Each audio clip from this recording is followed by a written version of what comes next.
I'm Jim Puri, and in Final Fantasy XV, I played King Regis. You have no cause for concern. Nor do you. Take heed. Once you set forth, you cannot turn back. King Regis is a very wise, loyal, courageous ruler, and he has to make some tough decisions. What stood out about him to me was his love for his family, his willingness to protect his people. My name is Ray Chase, and I play Noctis Lucis Calum in Final Fantasy XV. Don't know about you, but I'm ready as I'll ever be. What's interesting about Noctis is he's not your average, ordinary prince who goes on to try to save the world. He definitely doesn't go into it because he wants to. He's going into it because all of this is forced upon him out of nowhere. Over the course of the game, he learns what it means to be a hero. He learns humanity through the course of this game, and he loses a lot, too. I'd like to be alone right now. Give me some space. I'm sorry for intruding on Noct time. Well, I'll head back then. Night. My name is Robbie Damon, and I play Prompto in Final Fantasy XV. Well, when I first read for Prompto, immediately I recognized his archetype from Final Fantasy series, but I didn't want to play him as just straight comedy relief.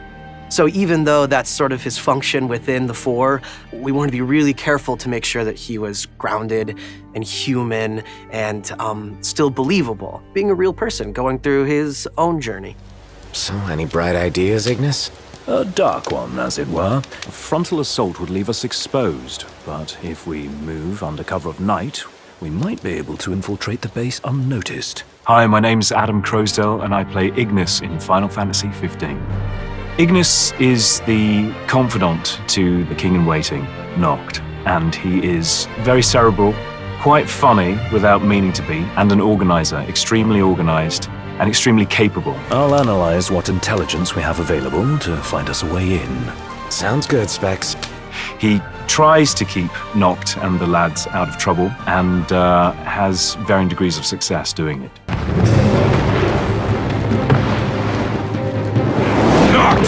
I gotcha! Pull yourself up! My name's Chris Parsons, and in Final Fantasy XV, I play Gladio. Gladio is a guy who he has a soft spot, but at the same time, he's a ferocious guy that you do not want to cross. That's the thing that is really appealing about the Gladio character, is that he is a tough guy and he is a comical guy, but at the same time, he cares deeply about his crew. He's kind of the Papa Bear of the crew. It is in receiving mercy that men offer praise, and in shedding grace that the gods elicit worship. I'm Amy Shields, and I play Luna Freya in Final Fantasy XV. I would describe Luna as a very strong woman. She's quite reserved, but still manages to give across this major passion for everything in life that she cares about. She is this wonderful spirit who just cares about everyone else. I vow, the king will prove himself worthy. She's informed, she's educated, she's an incredible woman to play. And what's your story?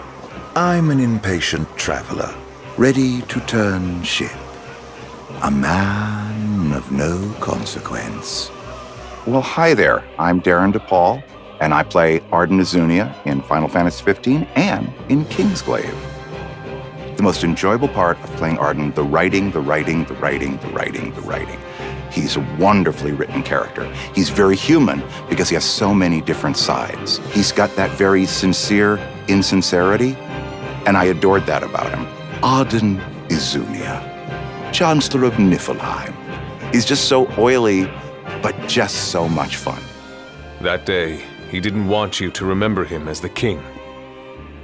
In what time you had left, he wanted to be your father. My name is Matthew Mercer, and I play the role of Cor in Final Fantasy XV.